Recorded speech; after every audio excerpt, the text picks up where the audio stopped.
சொந்த மாவட்டமான சேலத்தின் 7 தொகுதிகளில் எடப்பாடி பழனிசாமிக்கு ஏன் செல்வாக்கு இல்லை என வினா எழுப்பியுள்ள அதிமுக முன்னாள் அமைச்சர் சி.வி. சண்முகம், தேமுதிகவை எடப்பாடி பழனிசாமி திட்டமிட்டு வெளியேற்றியதாகவும், வட மாவட்டங்களில் அதிமுக வெற்றி பெற பாமகவுடனான கூட்டணியே காரணம் எனவும், எடப்பாடி பழனிசாமிக்கு துணிச்சல் இருந்தால் எங்களை அழைத்து கூட்டம் கூட்ட வேண்டும் எனவும் தெரிவித்துள்ளார்.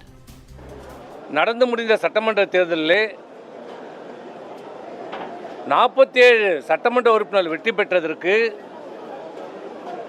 கழகத்துடைய பொதுச் செயலாளர் திரு எடப்பாடியினுடைய சொந்த செல்வாக்கின் காரணமாக தான் வெற்றி பெற்றோம் என்று சொல்லுகிறார்.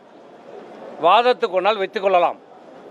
அப்போ 47 தொகுதியில் வெற்றி பெற்றார் என்றார், மீதி இருக்கிற 181 தொகுதியிலே எடப்பாடி பழனிசாமிக்கு செல்லா காசாகி விட்டாரா? 47 தொகுதியிலே அவருக்கு செல்வாக்கு என்றால், ஏன் சேலம் தொகுதியிலே அவர் பொதுச் செயலாளராக செயல்பட்டதை விட என்பது சொல்வதை விட சேலம் மாவட்ட செயலாளராக தான் இதுவரைக்கும் செயல்பட்டு கொண்டிருக்கிறார். அந்த சேலம் மாவட்டத்தில் அவர் பொறுப்பேற்றிருக்கிற 7 தொகுதியிலே ஏன் அவருக்கு செல்வாக்கு இல்லையா? வெற்றி பெற்றது எங்கே? வட மாவட்டம்.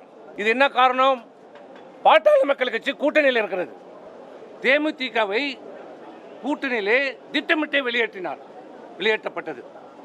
இப்படி முறையாக கூட்டணி அமைக்காதது, பிரிந்தவர்களை ஒன்று சேர்க்காதது, இது ஒரு தோல்விக்கான மிகப்பெரிய காரணம். தோல்விக்கான காரணத்தை ஆராயுங்கள்.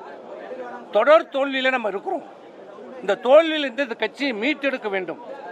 உண்மையான நிலவரத்தை கலந்து பேசுங்கன்னு தான் நாங்கள் சொன்னோம்.